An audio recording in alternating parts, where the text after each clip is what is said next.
Nah, kalau di dalam ukuran penyebaran, ada yang namanya range, ada interquartile range, ada deviasi. Deviasi ini sebetulnya mirip dengan standar deviasi ya. Lalu ada ragam atau keragaman datanya itu seperti apa sih gitu. Itu menunjukkan oh datanya tersebar seperti itu. Nah, ada di beberapa parameter ini. Nah, teman-teman, ini ada contoh yang akan Ibu berikan yaitu mengenai data yang kita miliki. Di sini ada kurang lebih 42 data, 42 data nilai siswa ya, nilai siswa. Yang mana apabila kita disajikan angka-angka yang seperti ini, kita kan sulit sekali ya, sebaran-sebaran dari data yang ada di sini itu seperti apa sih, kemudian datanya memusat di mana, yang sering muncul berapa ya, oh rata-rata nilai di kelasnya berapa. Nah, itu perlu kita deskripsikan. Nah, adapun cara mendeskripsikannya apabila kita lakukan secara manual, kita perlu melakukan penyusunan terlebih dahulu dari data yang paling kecil ke data yang paling tinggi ya, dari yang data yang paling kecil ke data yang paling besar. Di sini data yang paling kecil yaitu 17. Kita urutin satu persatu sampai data yang paling tinggi yaitu 93. Ini udah terurut teman-teman karena file di slide-nya terbatas, jadi Ibu bagi ya urutan 8, 48, 50 dan seterusnya, yang paling tinggi 93. Dari urutan seperti ini kita sudah bisa menilai bahwa ternyata nilai minimal dari nilai di kelas itu 17 dan nilai maksimal paling tinggi yaitu 93. Nah, bisa mendeskripsi data yang ini ada banyak keragaman, ada banyak bagaimana data itu tuh bisa divisualisasikan ya, bisa dipresentasikan.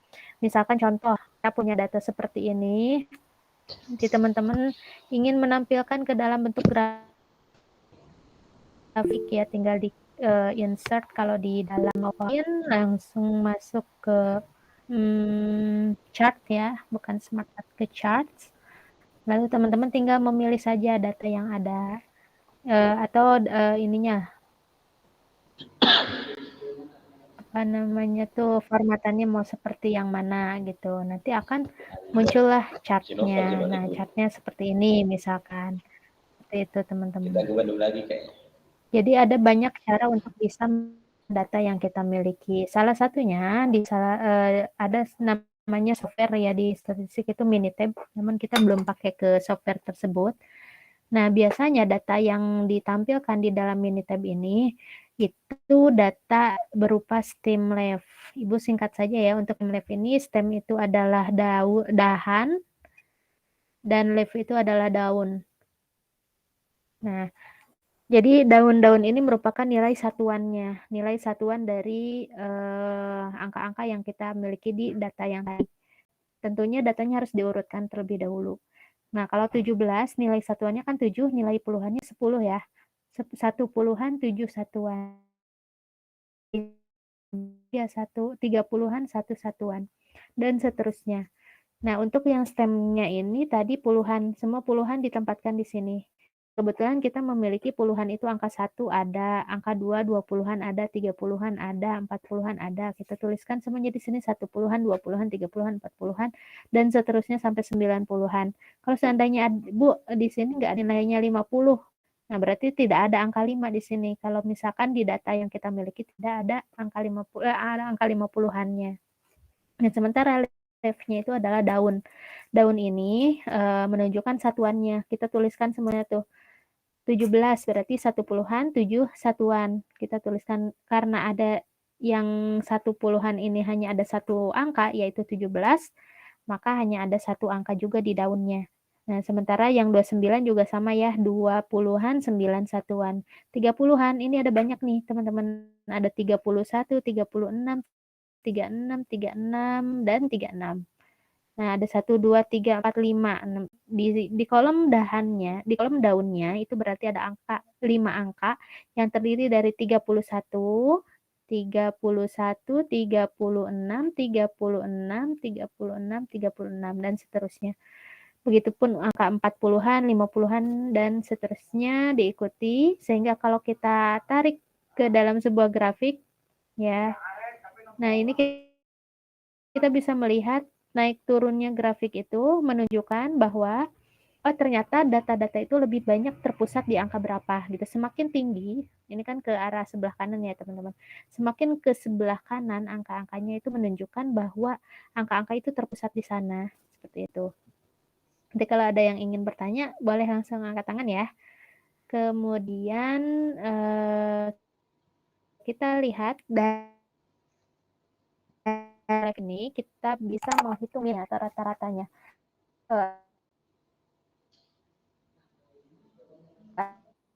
Ada yang tahu rumus rata-rata? Misalkan dijumlahin semua baru dibagi di itunya datanya.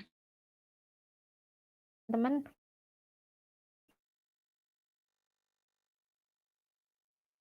punya produk ya, yang dapat 50 dijumlahin dulu sampai data dibagi dengan total jumlah datanya ada berapa ya. Data tersebut tuh ada berapa, itu adalah rata-rata. Dan biasanya dari rata-rata itu bisa menunjukkan kekhasan sebuah data ya. Jadi kalau tadi di dalam angka data nilai yang Ibu miliki di sini kita akan hitung nilai rata-ratanya, maka kita bisa melihat oh nilai rata-rata kelasnya sekian. Jadi kita bisa melihat kekhasan dari kelas tersebut nilainya ada di angka berapa. Itu rata-rata. Sangat mudah dipahami ya. Kemudian untuk selanjutnya yang tadi nih gimana cara ngitung min-nya. Sama sebetulnya ya dengan mengurutkan angka-angka yang tadi. Ini berarti 17 sebagai X1, 29 sebagai X2, 31 sebagai X3, 36 X4 dan seterusnya sampai X42. N-nya sama dengan ada 42 dan total dari penjumlahan 17 tambah 29 tambah 31 tambah 36 dan seterusnya itu diperoleh 2494 dibagi dengan N didapatkan nilai rata-ratanya 59,38. Nah, dari sini kita belum bisa analisis apa-apa, hanya sekedar sampai mendeskripsikan bahwa rata-rata nilai kelasnya yaitu sebesar 59,38. Oke, teman-teman tahu rumusnya kalau pengerjaannya di Microsoft Excel? Lupa, Bu. Pernah tapi lupa, Bu. Lupa. Oke, kita coba. Ada yang kalau memungkinkan sebentar Ibu coba share link.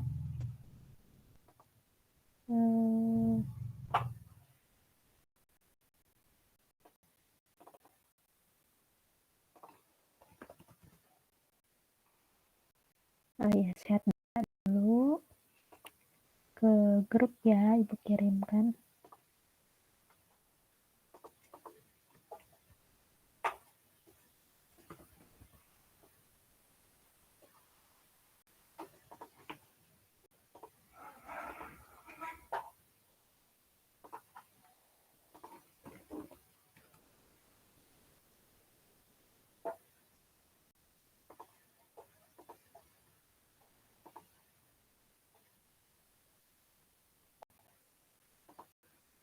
Sudah dapat ya, ada di Excel.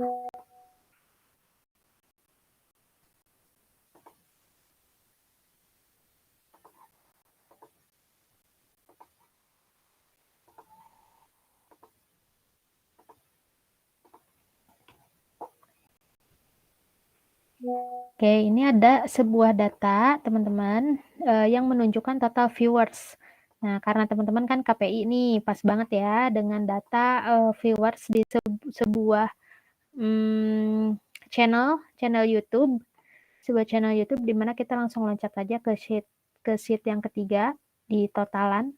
Total viewersnya dari mulai tanggal 16 Agustus 2024 sampai 15 September 2024. Ada berapa? Nah, ini total viewersnya. Kemudian kita ingin menghitung nilai rataannya. ya, ingin menghitung nilai rataannya. Caranya adalah dengan menggunakan formula ketik sama dengan, lalu ketik average kurung buka, di blok nilai yang ingin kita cari rata-ratanya, langsung klik kurung tutup, klik enter. Nah, ini kita langsung dapatkan nilai rata-ratanya yaitu 2086,516129. Nah, koma di sini bisa kita atur di bagian numbernya dengan cara tergantung teman-teman kebutuhannya berapa angka di belakang koma. Kalau mau dikurangin komanya, tinggal diklik decrease desimal. Oke, Bu, silakan maaf ada Bu, yang mau slide-nya bertanya. nggak kelihatan Bu. Udah muncul ya? Oh iya, wait. Nggak. Siap diulangi. Oke. Sekarang sudah muncul ya. Nah, caranya adalah dengan memasukkan rumus sama dengan average kurung buka, lalu di blok apa tuh nilai dari yang mau kita cari rata-ratanya. Tuh. Dan di kurung tutup lalu klik enter. Ini tutorialnya juga udah Ibu sematkan ya, ada di link video di pertemuan hari ini. Oke, dapatlah 2086,52. Itu kalau kita hitung dengan menggunakan Microsoft Excel. Kalau hitung manual tentu agak kesulitan ya, satu per satu 1156 tambah 1563 ditambah 2035 dibagi total datanya ini ada 31 satu bulan ya, 31 hari. Jadi totalan data ini dibagi dengan 31 maka akan didapatkan hasil sebesar ini 2086,52. Oke, sampai sini untuk rata-rata sudah jelas ya. Jadi pakai rumus sama dengan average kurung buka blok yang mau kita cari nilai rata-ratanya lalu kurung tutup dan enter. Oke, kita lanjutkan dulu. Selanjutnya kita bahas tentang median. Median itu adalah nilai tengah. Nah, median merupakan nilai tengah, di mana nilai tengah ini adalah sebuah besaran yang membagi dua data, serangkaian data yang kita miliki. Ya udah, berarti itu yang ada di tengah-tengahnya. Tentunya ketika kita memiliki data yang masih acak-acakan seperti data yang ada di nilai ini, kita harus urutin dulu untuk bisa mencari nilai tengahnya. Ya, setelah diurutkan baru dibagi menjadi dua bagian. Nanti kita akan tentukan nilai yang ada di tengah-tengah itu berapa nilainya gitu. Kalau dirumuskan secara manual, median sama dengan L1 batas kelas bawah dari kelas median ditambah dengan N per 2 dikurangi sigma dari F1 per F median dikali dengan C, di mana N-nya adalah banyak data, sigma F-nya jumlah frekuensi semua kelas yang lebih rendah dari kelas median, frekuensi mediannya itu frekuensi kelas mediannya ada berapa, lalu C-nya panjang kelas. Nah, lebih mudahnya untuk bisa menentukan median ini ada langkah-langkahnya. Yang pertama tadi betul harus diurutkan dulu angka yang terkecil sampai angka yang terbesarnya. Lalu setelah diurutkan, kita menentukan posisi median. Caranya dengan rumus NQ2 sama dengan N plus 1 dibagi 2. Dibagi dengan 2. Contohnya tadi ada data sebanyak 42 yang Ibu miliki, ada 42 data ditambahkan dengan 1 jadi 43 dibagi 2 hasilnya adalah 21,5. Nah, karena ini merupakan data yang genap, maka nilai median ini rataan dari dua nilai di tengah, di mana XN per 2 ditambah XN per 2 plus 1 dibagi dengan 2. Tuh, jadi harus kalau di tengah-tengah kan ibaratnya ini ada serangkaian data nih. Tadi ada 42, ada 21 data di sebelah kirinya, ada 21 data di sebelah kanannya. Lalu ini tengah-tengahnya berapa? Gitu. Nah, karena tadi Ibu cari dengan menggunakan rumus yang genap ini, maka ditambahkan dulu angkanya 1, N plus 1, total angka 42 ditambahkan 1 jadi 43 dibagi 2 yaitu 21,5. Nah, posisi angka yang 21,5 itu dia nilainya ada di berapa, kita tentukan. Tadi contohnya kalau mengacu kepada yang STEM left, posisi 21,5 itu Berarti data yang pertama kan 17. 1, 2, 3, 4, 5, 6, 7, 8, 9, 10, 11, 12, 13, 14, 15, 16, 17, 18, 19, 20, 21. Nah, 21 ada di yang angka merah pertama, 22. Berarti kan 21,5 itu ada di antara 21 dan 22. Ada di tengah-tengah itu. Berhubung ini merupakan angkanya sama, yaitu 55 dan 55, berarti nilai mediannya sama dengan 55. Tetapi kalau seandainya ternyata di angka yang kedua itu 56, ya udah nanti tinggal di 55 ditambah 56 bagi 2 itu nilai tengahnya. Seperti itu, teman-teman. Hasilnya berapa dibagi dengan 2. Gitu. Untuk mendapatkan nilai median. Nah, nilai median ini karena nilai tengah biasanya kalau ternyata tiba-tiba di sini ada nilai 105 gitu, ternyata dia nilainya besar nih 105, ada salah satu siswa ya yang nggak mungkin juga ya di atas 100. Tapi misalkan ada lah ya, ada angka yang berbeda dari angka-angka yang lainnya, itu nilai median itu tidak terpengaruh dengan angka yang ini. Tetapi berbeda dengan rata-rata. Kalau rata-rata kan semuanya dijumlahkan dulu, nah dia akan mempengaruhi nilai hasil akhir dari rata-ratanya.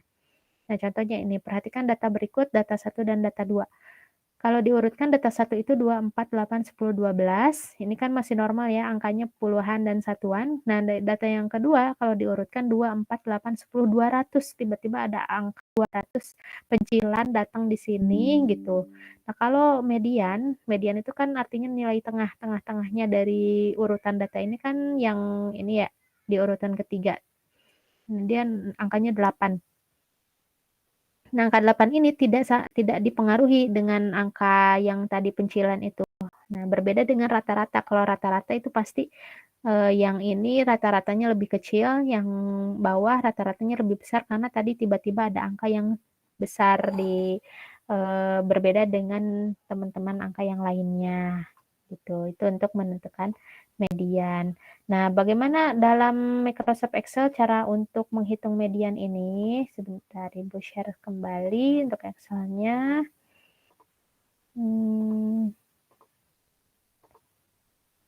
Caranya cukup mudah. Kita ingin melihat nilai median dari data yang kita miliki, total viewer. Berapa sih nilai tengahnya gitu. Nah, teman-teman sebetulnya kalau di Excel itu nggak perlu kita ngurutin dulu ya dari yang terkecil sampai yang terbesar. Cukup udah dari data mentahan aja, kita langsung bisa dapetin datanya. Caranya adalah dengan memasukkan rumus sama dengan median. Kurung buka, lalu di blok nilai yang akan kita cari nilai tengahnya. Klik kurung tutup, klik enter. Oh, ternyata nilai tengahnya ada di 2035. Seperti itu. Nah, nilai median ini merupakan nilai yang membagi data yang kita miliki menjadi 2. Selanjutnya modus. Nah, modus merupakan nilai yang sering muncul. Di modus ini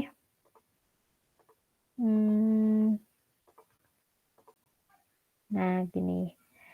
Teman-teman bisa lihat di sini ada warna-warna yang berbeda. Coba tentukan modusnya mana? Warna apa? Hijau, Bu. Warna hijau ya, karena warna hijau jauh lebih banyak, ada 4. Sisanya ada biru 3, merah 3. Nah, modus ini biasanya tidak ada yang nggak ada sama sekali modusnya, ada juga yang bisa lebih dari 1 kali modusnya.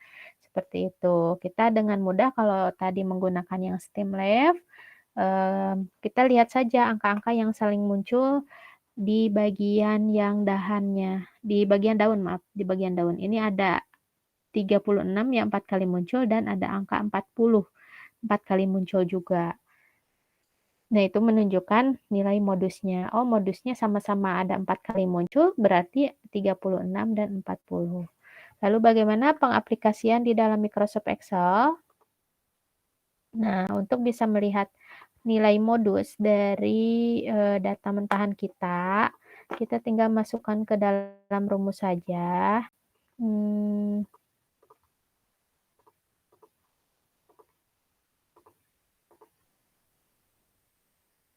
mudah kita masukkan ke dalam rumus. Kita bisa pakai rumus mode. Nah, karena tadi kan dengan menggunakan Streamlab itu ada 2 modus ya. Kita bisa gunakan mode .mul kurung buka. Nanti teman-teman tinggal di blok aja data yang ingin kita cari. Kurung tutup. Oh, ini ternyata tidak ada modusnya yang Ibu.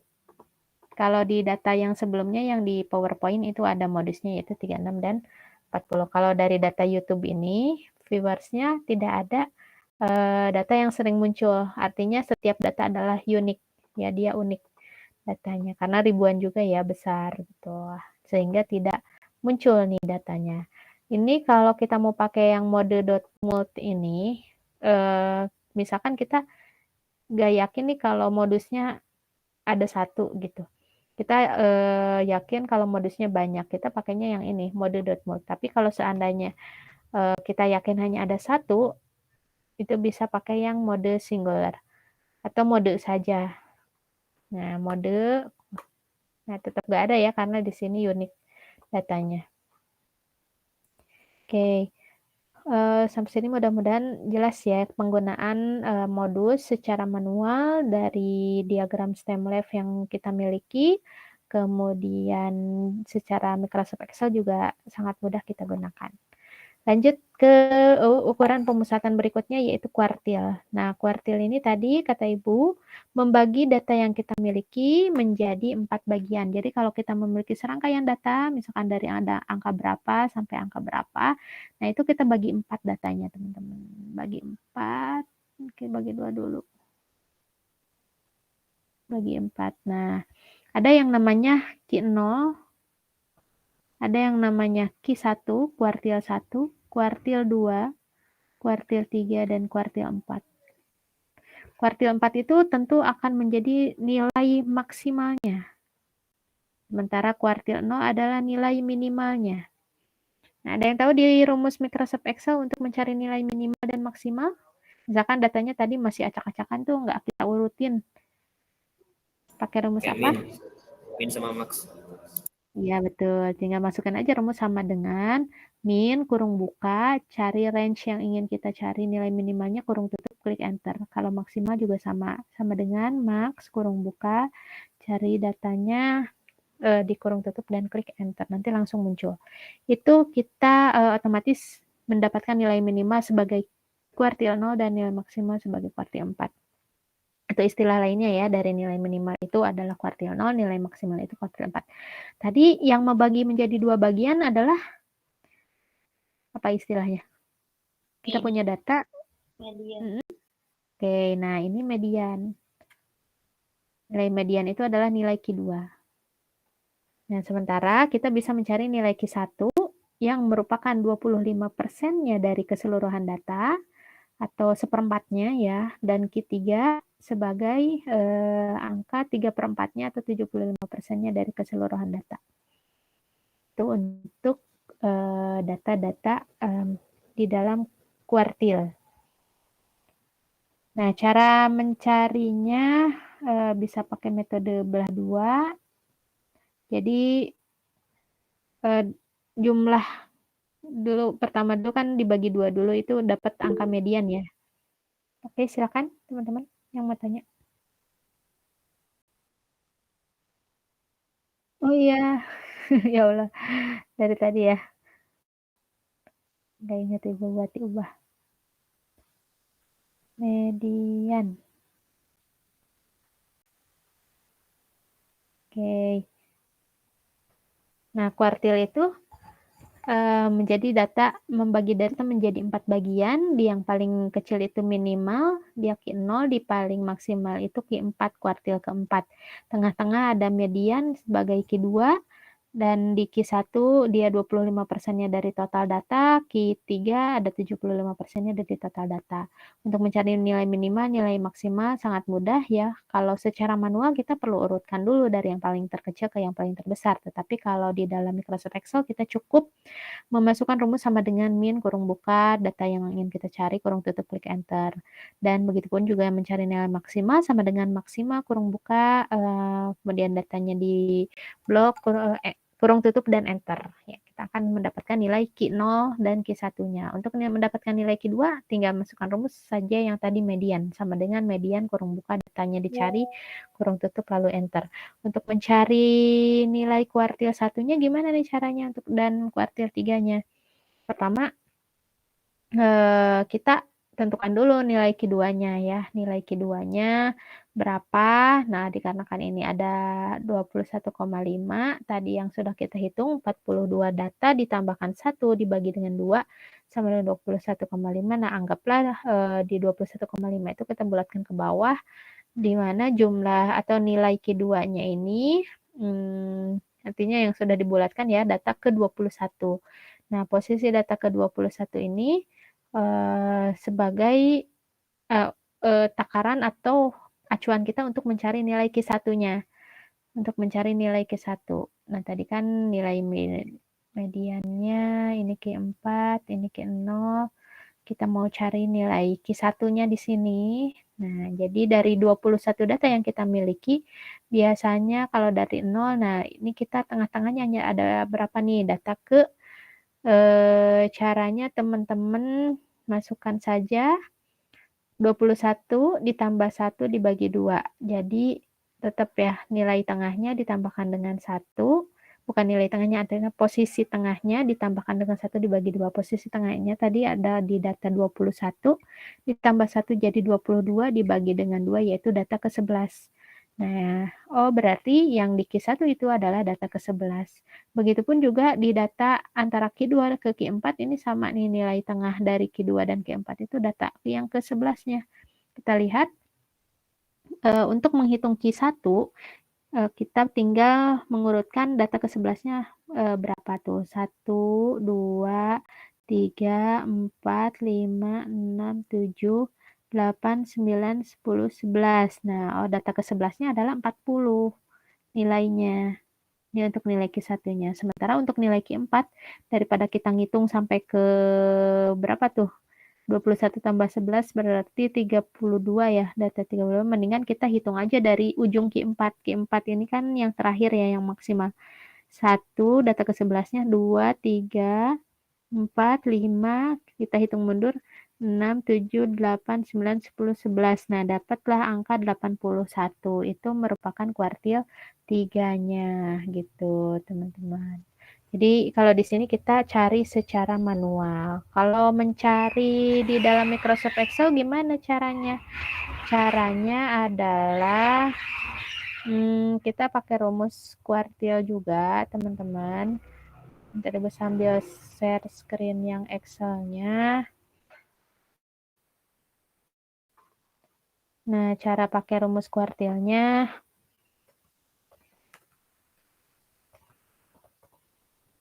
sama dengan kuartile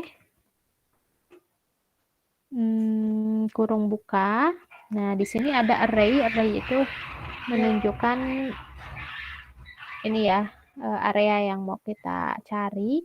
Kemudian di sini ada tanda koma maupun titik koma itu ikuti arahan dari PC-nya masing-masing.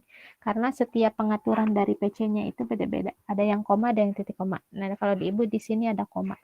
Jadi array area yang mau kita cari, lalu kita mau menghitung kuartil 0. Kuartil 0 itu kan minimum value ya, tadi nilai min pasti akan sama dengan nilai minnya.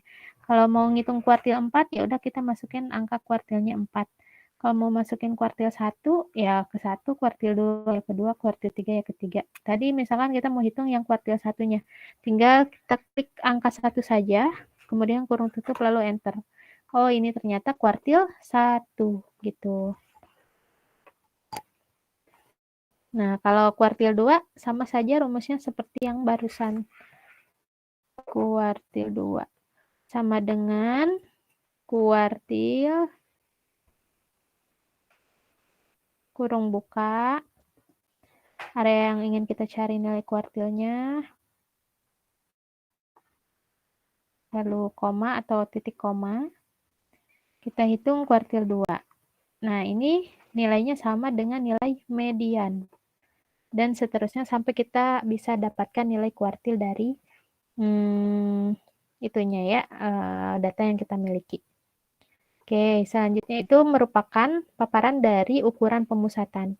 Jadi dari yang sudah kita dapatkan, ternyata pemusatan data yang kita miliki memiliki rata-rata di angka 2086,52 dengan nilai tengahnya 2035. Tidak ada modus ya, kemudian kuartil 1-nya sekian, kuartil 2-nya sekian. Jadi kita bisa mendeskripsikan data yang kita miliki ini, yang masih acak-acakan ini dengan salah satunya ini, teman-teman. Jadi ngebayangin, oh kalau rata-ratanya sekian, kalau anggaplah tadi nilai rata-rata kelasnya 50, berarti itu menjadi bahan evaluasi ya kalau kita analisis interpretasikan, kita ambil kesimpulan, itu menjadi sebuah analisis untuk kita tentukan langkah terbaik apa yang kira-kira bisa kita lakukan untuk mentreatment nilai siswa ini agar mereka nilainya jauh lebih baik. Seperti itu. Jadi dari yang deskripsi ini tentu akan sangat memiliki kegunaan untuk kita bisa menentukan langkah-langkah selanjutnya. Oke, ukuran pemusatan ada pertanyaan dulu? Nanti tinggal angkat tangan aja. Next kita lanjut dulu ke statistika deskriptif bagian yang kedua, yaitu mengukur atau menggunakan parameter di dalam ukuran-ukuran penyebaran. Apa itu ukuran penyebaran? Sebentar, Ibu sambil screen kembali. Nah, ukuran penyebaran ini merupakan ukuran yang dipakai untuk mengukur tingkat penyebaran data. Bagaimana data-data itu tersebar dari sekumpulan data yang kita miliki. Semakin kecil ukuran penyebaran, semakin seragam data yang kita miliki. Semakin besar ukuran penyebaran, berarti menunjukkan semakin beragam data yang kita miliki. Ya, misalkan contoh, tadi salah satunya dalam menentukan ukuran penyebaran, kita bisa menghitung range-nya ya, atau jarak. Jarak itu merupakan area di antara maksimal nilainya berapa dikurangi nilai yang minimalnya berapa. Semakin besar areanya, maka akan semakin beragam datanya. Beragam, ya, semakin besar datanya. Tetapi kalau semakin kecil, maka datanya itu akan semakin seragam. Sampai sini bisa dipahami dulu area yang kita miliki. Anggaplah di sini ada kolam besar, di sini ada kolam kecil. Nah, kolam besar itu kan bisa diisi dengan ikan yang besar, ikan yang sedang, ikan yang kecil. Nah, sementara kalau kalau di kolam yang kecil itu kalau tidak ikannya besar-besar ya sedikit gitu ya. Kalau ikannya besar-besar ya sedikit. Ya kalau mau banyak berarti ikannya kecil-kecil gitu dan seragam. Jadi area yang semakin besar itu biasanya jauh lebih beragam, ada ikan besar, ada ikan kecil. Kalau di sini dia lebih seragam gitu karena lebih kecil ruang lingkupnya. Seperti itu. Lebih sedikit ya. Lebih sedikit. Mudah-mudahan bisa dipahami nih. Nah, derajat atau ukuran sampai seberapa jauh data numerik cenderung bisa tersebar di sekitar nilai rata-ratanya. Jadi dengan acuan tadi nilai rata-rata dari data yang kita miliki, kita bisa menghitung berapa sih jaraknya atau rentangnya, lalu bagaimana keragaman dari data yang kita miliki, apakah beragam ataukah seragam. Selain itu juga kita bisa menghitung simpangan baku atau deviasi atau standar deviasi simpangan bakunya. Nah, dari sana kita atau ada interquartile range ya. Parameter yang lainnya interquartile range, yaitu jarak antara kuartil 3 dikurangi kuartil 1. Kalau sebelumnya range, arti dari range-nya saja itu merupakan jarak dari kuartil 4 dikurangi kuartil 0 karena maksimal dikurangi dengan nilai minimal. Nah, kalau di dalam interquartile range ini adalah nilai Q3-nya dikurangi nilai Q1. Untuk kita melihat bagaimana data-data tersebut tersebar. Oke, kita coba bahas satu persatu, teman-teman. Ini range atau rentang data. Semakin rentangnya luas, maka akan semakin beragam. Kalau semakin rentangnya sedikit, maka akan semakin seragam data yang kita miliki. Misalkan contoh di kelas ya, ada nilai rata-rata kelas A nih, nilai rata-ratanya statistiknya atau bukan rata-rata, rentangnya itu dari 80 sampai 95. Nah, ini kan berarti rentangnya itu 15. Sementara di kelas B nilai statistiknya 84 sampai 86. Nah, kita lihat di kelas B itu siswanya nilainya ada yang 84, ada yang 85, ada yang 86 ya. Paling banyak itu. Dan pasti banyak yang nilainya 84, nilainya 85 juga banyak, nilainya 86 juga banyak. Berbeda dengan yang kelas A. Kalau kelas A itu ada yang 80, 81, 82, 83 dan jauh lebih beragam gitu. Makanya semakin luas areanya, semakin beragam dibandingkan dengan yang tadi. Dibandingkan dengan yang areanya sempit gitu, teman-teman.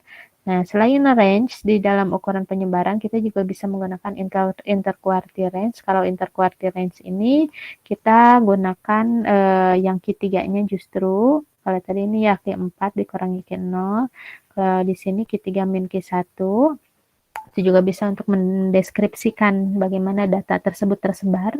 Lalu ada yang namanya deviasi. Deviasi ini atau penyimpangan ini merupakan pengertian dari nilai dari angka ya, salah satu angka gitu ya. Salah satu data yang kita miliki dikurangi dengan rata-rata dari keseluruhan data. Nah, seberapa dia jauh atau seberapa dekat nilai dari setiap titiknya terhadap rataannya. Itu adalah deviasi. Nanti deviasi ini akan kita gunakan tentunya untuk menentukan nilai standar deviasinya, untuk menentukan nilai ragamnya atau varians ya. Nah, adapun tadi deviasi ini merupakan selisih dari data terhadap rataannya. Misalkan di sini ada sebuah data yang tersebar, kita tahu rata-ratanya misalkan ada di sekitaran sini. Oh, tiba-tiba ini ada data kecil nih, di sini jauh banget ke rata-rataannya. Nah, seberapa jauh selisihnya itu kita hitung sebagai deviasi. Seperti itu, teman-teman. Nah, sementara kalau keragaman data itu kan berarti ini ada sebuah wadah lah ya, di sini tuh anggaplah semakin luas wadahnya ya semakin beragam juga datanya. Jadi keragaman ini dapat kita hitung dengan menggunakan rataan jumlah kuadrat dari deviasi di sekitar rataannya. Tadi kita sudah punya rumus deviasinya sendiri, XI min X bar. X bar ini kita gunakan sebagai notasi untuk rata-rata sampel. Kemarin kita sudah belajar ada yang namanya sampling, ada yang namanya sampel, ada yang namanya populasi. Nah, rata-rata sampel dilambangkan dengan X bar.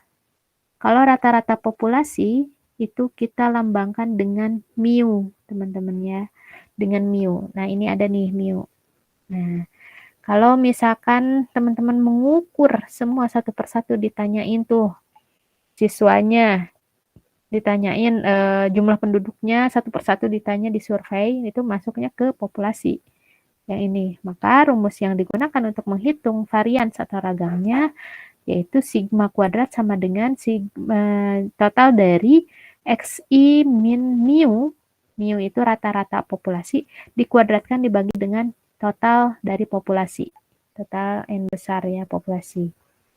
Sementara kalau seandainya teman-teman tuh hanya sampling saja, hanya mengambil sebagian dari data yang kita miliki, maka notasi sigmanya itu pakai huruf S kecil dikuadratkan. Nah, sama-sama rumusnya XI min X bar. Nah, X bar ini yaitu rata-rata juga, tapi untuk rata-rata sampel dikuadratkan dibagi dengan total dari kejadian yang kita mau teliti dikurangi dengan 1. Ya, kalau di dalam sampel di bawahnya dibagi dengan N-1, jadi dikurangi dulu. Nah, dari varian atau ragam yang kita miliki, kita bisa menghitung standar deviasinya. Bagaimana simpangan bakunya, ya, seberapa jauh sih menyimpang data yang kita miliki ini terhadap rataannya. Nah, dengan cara, kalau untuk menghitung populasi tadi karena lambangnya adalah sigma yang seperti ini, maka sigma sama dengan akar dari rumus ragam. Ini kan ragamnya udah kita ketahui dengan paparan rumus seperti ini ya. Jadi tinggal diakarkan saja setelah kita mendapatkan nilai ragamnya. Sementara kalau kita hanya sampling, tidak melakukan survei maupun sensus, itu kita lambangkan dengan S kecil sama dengan akar dari sigma kuadrat. Nah, sigma kuadratnya ini juga sama ya, ini untuk yang sampel gitu. Oke, mudah-mudahan bisa dipahami nih. Ini pemaparan dari masing-masing apa yang sudah Ibu jelaskan barusan. Oke deh, seperti itu teman-teman semuanya. Nah, gimana caranya untuk aplikasi ke dalam Microsoft Excel? Nanti teman-teman ada tugas. Bentar, tugasnya Ibu coba tuliskan dulu di sini. Tugasnya mencari data. Boleh kalau misalkan mau coba data dari media sosial gitu ya. Ataupun data nilai di kelas. Teman-teman kan ada yang jadi pembina juga ya. Mencari data minimal sebanyak 30 data untuk kemudian dicari diolah dengan statistika deskriptif.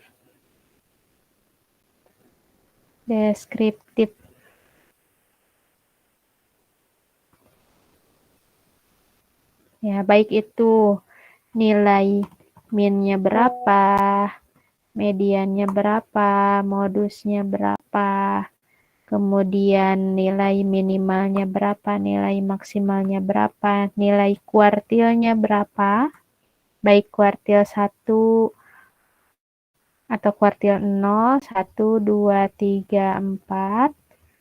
Lalu dicari ukuran penyebarannya. Nah, untuk ukuran penyebaran Ibu akan berikan tutorial di sini ya. Ibu juga sudah menyematkan video tutorialnya di Microsoft Excel. Nah, datanya boleh dapat dari mana aja, Bu? Boleh misalkan kalau teman-teman punya bisnis, data penjualan misalkan 30 hari. Kemudian kalau teman-teman punya Instagram dan lain-lain, cek deh nanti insight-nya berapa tuh selama sebulan gitu. Per harinya muncul gak datanya. Atau Bu, kalau nggak seperti itu, pengen deh cari data inflasi, boleh banget teman-teman tinggal buka bi.go.id ya. Atau mau cari data yang lain, sebaran supermarket di Indonesia gitu, di tiap provinsi seperti apa, bisa teman-teman cari di bps.go.id, Badan Pusat Statistik. Banyak sekali data-data sekunder yang bisa kita dapatkan, atau teman-teman mau data primer boleh langsung tanyakan kepada narasumber gitu. Berapa tinggi badan dari siswa yang ada di kelas? Boleh tuh kayak gitu juga. Minimal 30 data untuk nanti dicari min, median, modus, minimal, maksimal, kuartilnya, dan ukuran penyebarannya. Nah, untuk mencari ukuran penyebaran, kita langsung saja ke tutorial berikut ini. Sebentar. Nah, Ibu punya data 31 data, karena ini 30 hari kebetulan ya, Ibu cek. Kemudian ingin tahu nih gimana ukuran penyebarannya dari data yang kita miliki dengan menggunakan statistika deskriptif. Teman-teman, pastikan di bagian menu bar di sini ada data kan? Nih ada data. Nah, dipastikan di bagian kanan atas ada tulisan data analisis. Kalau belum ada, teman-teman nanti klik file, lalu klik option. Ini langkahnya Ibu agak cepat. Nanti teman-teman tinggal ngikutin aja yang ada di tutorial video yang Ibu kasih ya.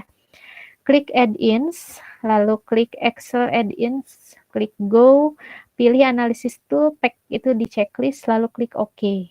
Nah, langsung nanti akan muncul data analisisnya. Kalau seandainya Bu, saya nggak pakai Microsoft Excel, saya pakainya spreadsheet. Nanti Ibu berikan link bagaimana cara memunculkan data analisisnya. Nah, data analisis kita mau mendeskripsikan data yang kita miliki dengan cara di-blok dulu boleh, atau nggak di-blok juga nggak apa-apa ya. Coba ya kita blok dulu. Tapi nggak posisinya di-blok. Oke. Klik data analisis, kita pilih deskriptif statistik. Nah, penanganan yang mau kita lakukan terhadap data yang kita miliki yaitu dengan cara statistik deskriptif sesuai tema di kita malam hari ini. Input range, kita masukkan input datanya. Nah, ini data yang mau kita analisis. Kemudian, karena Ibu tidak menyertakan judul, jadi tidak perlu di checklist untuk label inverse lower-nya, kecuali kalau teman-teman menyertakan tadi di blok bagian judul atasnya, views, ini viewernya, boleh diklik labelnya. Dan selanjutnya, untuk output dari hasil analisisnya mau disimpan di mana, teman-teman bisa di worksheet yang baru, bisa di Excel yang baru, atau kalau Ibu sekarang mau coba di halaman yang sama saja ya, output range, diklik output range-nya, lalu pilih di sheet yang mana yang mau kita tampilkan. Ibu pilih di sini aja, di D9. Teman-teman bebas mau di mana saja ya, yang penting itulah areanya masih kosong. Nah, setelah itu klik summary statistik. Confidence levelnya boleh di checklist, yang ini juga boleh di checklist, tidak di checklist pun nggak apa-apa, tapi minimal summary statistiknya muncul. Lalu klik OK. Ini nggak muncul. Masa? Bentar. Iya. Nggak muncul. Yang kelihatan cuma tampilan Excel worksheet-nya biasa gitu dong. Oke, yang tadi langkah-langkah data analisisnya jadi nggak muncul ya? Iya. Kita coba ulang ya.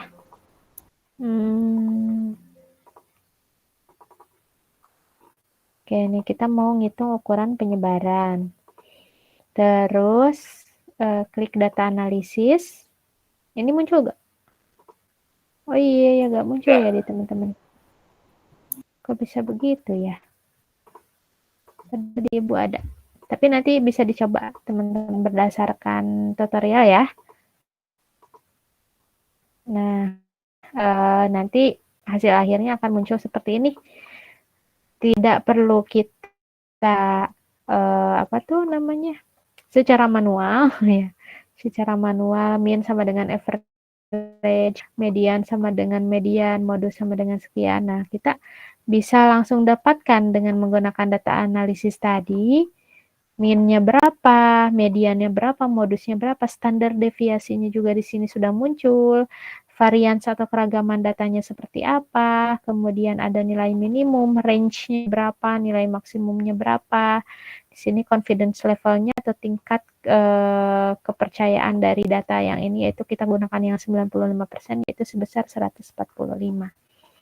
Nah, hasil dari statistik deskriptif ini udah sepaket teman-teman ya, udah sepaket bisa kita deskripsikan mengenai data yang kita miliki. Tapi nanti teman-teman tetap hitung secara manual dulu nih, cara mencari min-nya gimana, sama dengan average, cara mencari mediannya seperti apa, kuartilnya seperti apa, gitu. Kalau yang sudah ditampilkan di sini, ya berarti kan ya pasti akan sama ya datanya.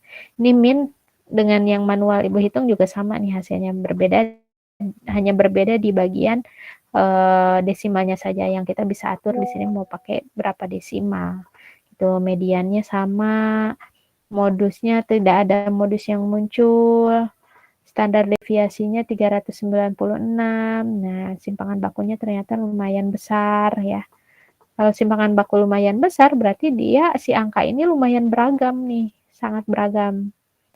Nih, keragaman datanya bisa sampai, kalau diukur ya bisa sampai 157.000. Semakin banyak, semakin beragam gitu areanya. Dimana kita lihat dapatkan range-nya saja 1.800-an. Seperti itu teman-teman. Oke, itu untuk materi kita di malam hari ini. Untuk tugasnya Ibu share dulu ke grup WA. kalau ada yang dikumpulkannya pekan depan, Ibu nanti siapkan rumah pengumpulannya di Smile ya. Tugas untuk pekan depan untuk dikumpulkan di pekan depan.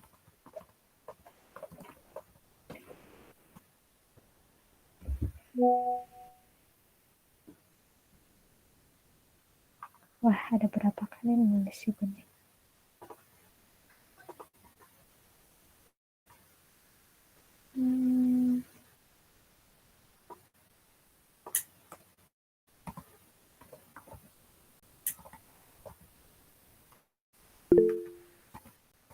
Oke. Silakan, ada yang mau bertanya?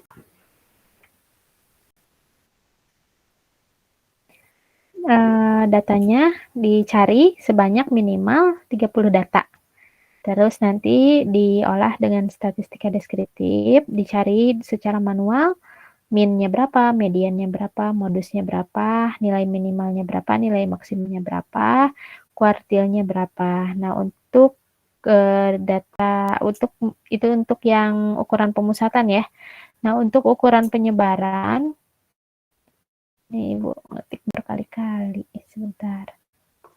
Nah, untuk ukuran penyebaran itu dengan menggunakan data analisis yang ada di Excel. Tutorialnya sudah Ibu sematkan. Tugasnya udah Ibu share ke grup ya. Seperti itu teman-teman. Oke. Gimana yang kuis sudah semua? Sudah Bu, alhamdulillah. Dah ya. Sudah Bu. Sudah ya. Oke, ini kuisnya hanya ini aja sih sebenarnya buat teman-teman nge-review aja. Kita coba bahas bersama-sama.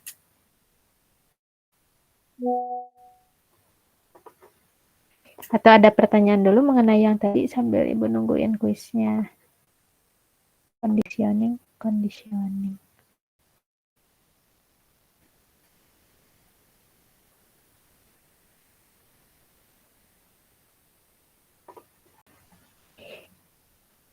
Mudah-mudahan sudah mulai teringat lagi. Boleh silakan.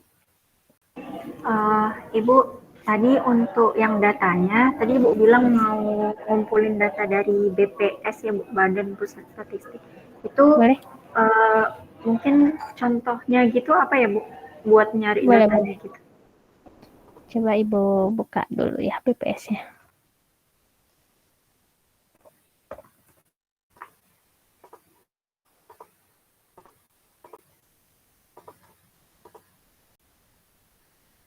Nah, sudah muncul? Sudah Bu. Iya. Oke. Kita bisa lihat di sini ada bps.go.id, banyak data yang kita bisa gali di sini. Misalkan data tentang database statistik.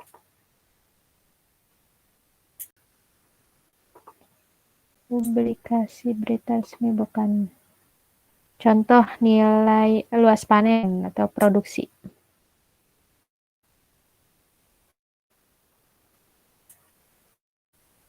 Nah, teman-teman bisa memilih salah satu dari yang tadi tabel statistik itu, misalkan contoh dari tingkat tenaga kerja. Tenaga kerja itu kan banyak ya, ada yang bekerja, ada yang tenaga kerja formal, ada pengangguran, dan lain-lain. Nah, tingkat pengangguran terbuka dari tahun 2015 sampai 2023. Nah, ini datanya kan sebetulnya sedikit ya kalau dari yang ini. Teman-teman bisa menambahkan range yang jauh lebih lama. Ini yang 2021 sampai 2023. Oh iya, ini satu persatu. Atau coba kita lihat tingkat pendidikan. Bisa berdasarkan provinsi.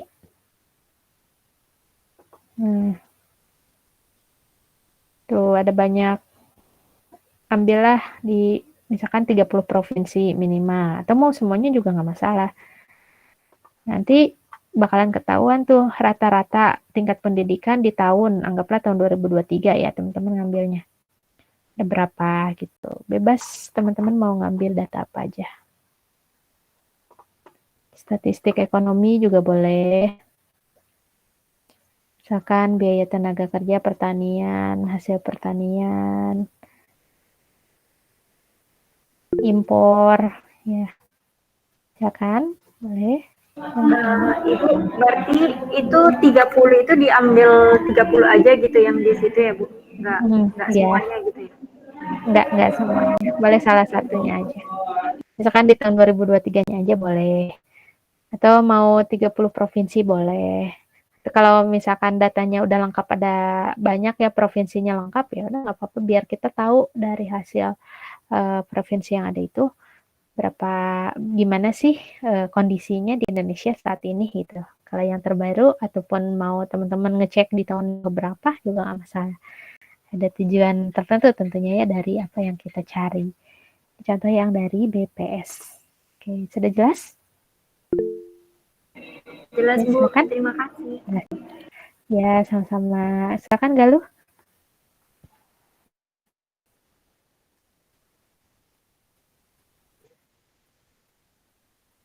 Oh iya, dari Instagram itu kalau kita mau lihat insight, biasanya teman-teman harus jadikan dulu profil kita sebagai profil profesional. Atau di YouTube ada YouTuber gak di sini? Mungkin Bu. Nah, kalau di YouTube tuh biasanya suka ada kan YouTube analitik. Kalau di Instagram, sekiranya teman-teman sudah jadikan akunnya sebagai akun profesional, kita bisa lihat di mana ya? Di Insight biasanya. Bagian pengaturan Insight. Nah, di sana kan ada muncul data-data dari 7 hari terakhir atau dari sekian hari terakhir, 30 hari terakhir, teman-teman tinggal di itu aja dipilih. Kemudian bisa dilihat akun yang dijangkau ada berapa. Cuman memang nggak detail sampai ke hariannya ya kalau di sini. Jadi harus ngecek per harinya sih, kalau itu jadi lama lagi. Jumlah kontennya berdasarkan jumlah pengikutnya, kayak gitu-gitu bisa dilihat. Iya, kurang detail sih kalau dari insight Instagram. Langsung boleh, kalau BPS lebih detail. Kalau di Instagram kita harus ngecekin sehari-seharinya ya, biar ketahuan. Karena dari datanya langsung di recap rata-ratanya gitu, hasil akhirnya kalau di Instagram. Kalau di YouTube masih memungkinkan tuh di YouTube untuk kita bisa lihat per harinya. Kayaknya tadi Ibu contohnya ada di contoh viewers YouTube salah satu channel YouTube. Oke, ada lagi? Ya, dengan tutorial yang tadi Ibu berikan. Sekarang kita coba untuk membahas sedikit tentang kuis tadi. Kuis.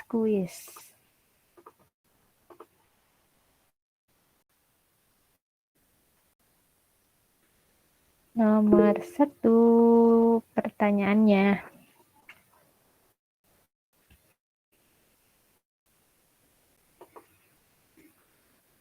Wah, ini belum bisa.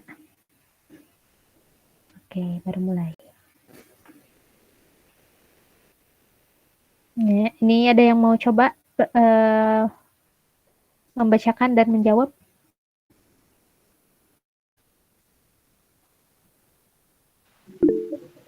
Boleh, silakan langsung unmute.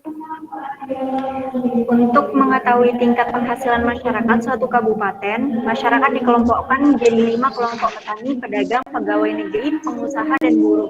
Masing-masing kelompok diambil 10 orang untuk diwawancarai. Cara seperti ini disebut penelitian secara sampling. Oke, betul ya. Hanya 10 orang. yang diambil dari setiap ini. Lanjut, berikutnya siapa?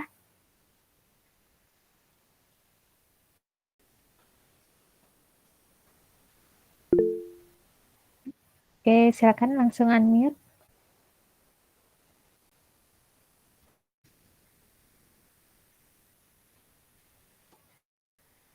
Ya, Galuh, boleh. Langsung di unmute. Ya, dibaca.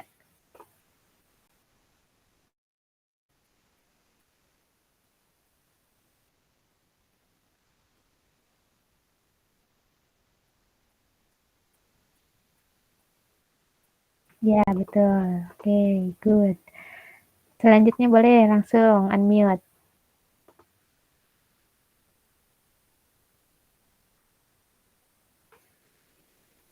Ada gak? Oke, biar cepat ya, udah jam 20:11 Ibu bacain aja. BPS mengadakan bermacam-macam penelitian seperti tercantum di bawah ini. Penelitian yang dilakukan dengan cara pengambilan sampel apa? Jawabannya? Perhitungan produk domestik Ya. bruto. Perhitungan produk domestik bruto.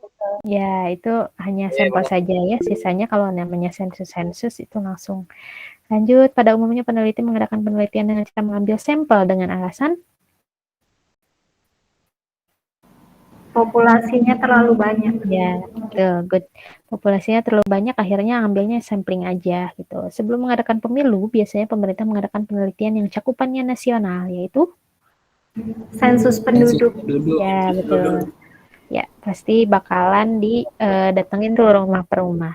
Seorang pengusaha ingin mengetahui kemampuan membeli yang dimiliki oleh konsumennya dengan melihat perkembangan pendapatan per kapita. Untuk keperluan tersebut, ia melihat laporan yang dibuat oleh pemerintah daerah setempat. Data apa itu?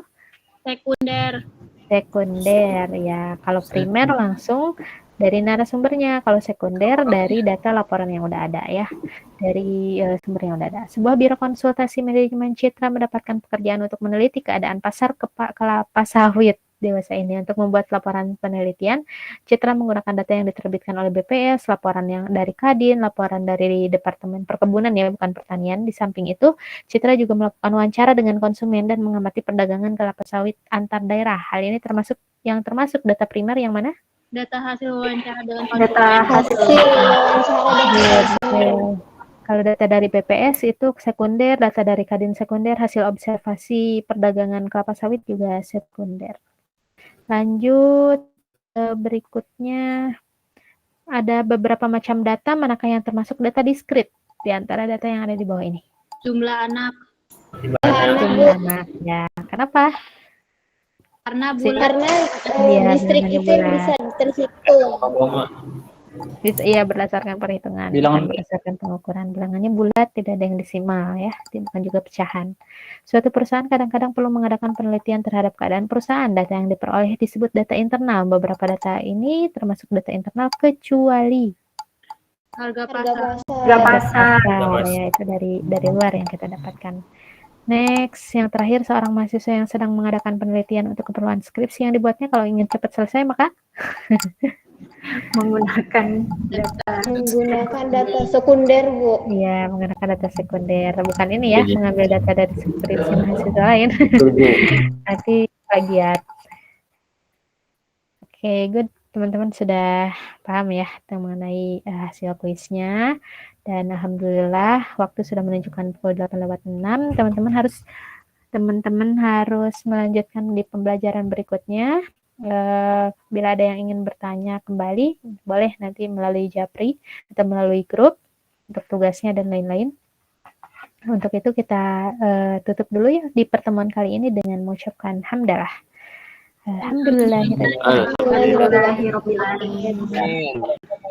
Subhanakallah. Alhamdulillah. Asyhadu an la ilaha illa anta astaghfiruka wa atubu ilaik. Ya, apa yang sudah kita pelajari di